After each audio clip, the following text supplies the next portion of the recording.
来呀！瞧瞧吧。Shadow puppetry is a Chinese form of entertainment over 2 millennia old.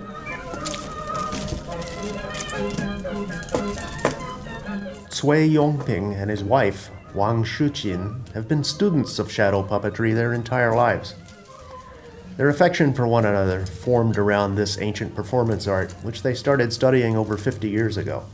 You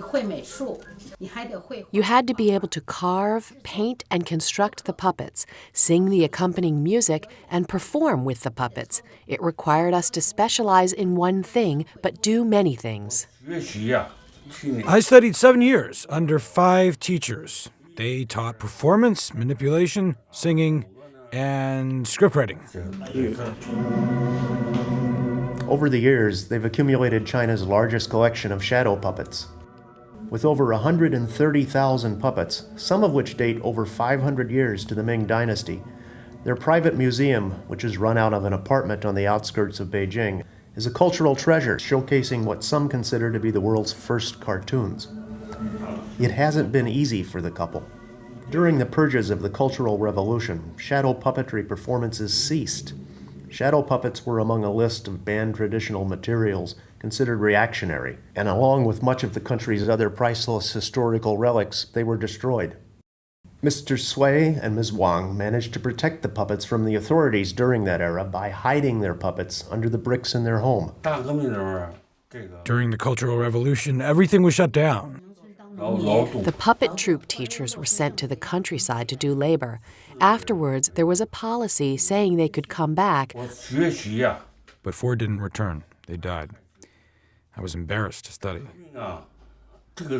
Books were burnt at the time, no matter whether they were good or not. It would be reported if I read books. All they had in the stores was Mao, Mao, Mao, and Stalin. It was tough. During the Cultural Revolution, we were both sent to the factories to work. He shoveled in a metal smelting plant, and I watched water pumps. For 8 hours, I shoveled 20 tons. 20 tons of coal into the furnace. All the money we didn't use for food, we saved to buy puppets. The most glorious time for our troupe was the 80s. It was the first time we traveled abroad. In 1983, France, Italy, Austria, and Germany. In today's digital age, Mr. Cui and Ms. Wang's business has fallen off. Their love for shadow puppets isn't supported by the Chinese government. The two have received zero support for their shadow puppet museum. They lost their Beijing apartment, and Mr. Cui had a stroke. Due to his condition, he can only perform with one hand today. Still, once in a while, when they're able, the two will give a performance together, just for fun. We weren't like today's young people who find so many different, deep ways to love each other.